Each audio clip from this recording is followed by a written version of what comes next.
Hello. Once again, this is Edwin Pineda and welcome in this video training. So, in this video training, I will answer a question from our Facebook fan page from Miss Julia Ramos, and she's asking, okay, good AM po sir, patulong naman po, tanong ko nga po kung ano po yung parts ng cellphone. Wala po kasi ako experience about electronics po, i-apply po ako ng Taiwan sir. Okay, so thank you Julia for asking that question. Okay, so in this video training I will answer that. We will start first with the uh, keypad phone. Okay, so as you can see here, there is meron tayong face cover and the back cover. Okay, so yan yung umpisa. And then yan yung keypad mo, makikita mo dyan yung meron kang small space here. That is where lalabas yung sounds coming from the earpiece para marinig mo yung kausap mo. And sometimes meron ding microphone dyan. Okay, so if you remove the back cover, okay, tanggalin ka, from here makikita, ma-access mo na yung battery which is responsible para mabuhay yung cellphone. So ang battery supplies 3.7 volts, and from here makikita mo yung battery terminal kung saan nakakonect yung battery. Meron kang memory card slot or memory card holder. Meron tayong SIM card slot which is dalawa dahil dual SIM to. And makikita mo rito yung may hole dito, that is for the microphone. And yung kabilang side naman, yung meron ditong parang space, yan lumalabas yung sounds. Yan yung lumalabas yung sounds which is yan yung function ng speaker.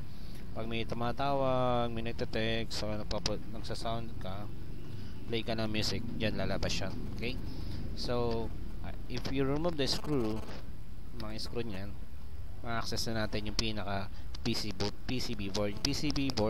Yan yung pinaka electronic circuit board, pinakamalaking board. Diyan nakakonect lahat ng parts ng cellphone. So I have removed the screw.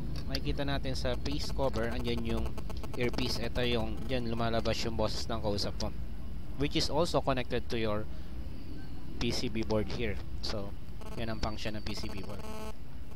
And yung meron ka ditong keypad. So itong keypad na to, okay, yan yung as you can see, meron yung keypad membrane na tinatawag na dome type siya. Pag pinindot mo siya, dyan magsiswitch or magkoconnect yung dalawang linya, saka lalabas dito. For example, pinindot mo yung 2, saka lalabas dyan. And what is this? This is the LCD or liquid crystal display. Dito lumalabas naman yung type natin, okay, yung mga messages, makikita mo dyan. Yan ang function ng liquid crystal display. Sa side naman, meron din tayong mga volume controls which is dome type din siya para to increase the sounds or the volume, so lower the sounds. Okay, so buksan pa natin further.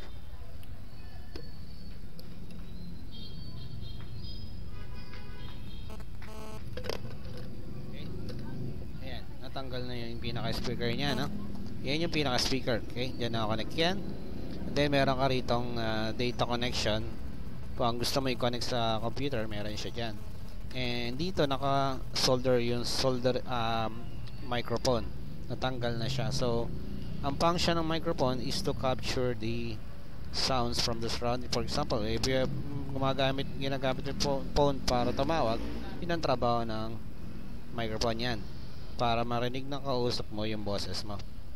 Okay, so na-explain ko na. Ito yung lagay ng SIM card.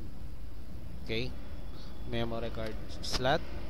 Meron ka ditong antenna, okay, para ma-transmit saka ma-receive yung mga radio frequency. Okay, ito yung battery terminal. Andyan yung camera. Okay, nandito yung charging pin mo. Andyan yung audio jack. Diyan ko connect yung audio or headset. Meron ka yung LED para mag-function naman siya as flashlight. Okay, so what else? So yun, so itong board na to are divided into sections. So one section ng main PCB board ay yung tinatawag na power section. So para siya sa power. Another section is para sa CPU, para ma-process yung data, okay, or information, for example, for texting, sending. Yan ang trabaho ng CPU, is to calculate all the information na nasa-send. Okay, so meron tayong circuitry dyan for the microphone, for the camera to work, etc, etc. So marami din. Okay, so I hope na nakatulong to. So I'll see you, Miss Julia, sa next video para naman sa parts ng touchscreen. Okay, so bye everyone, thank you for watching this video.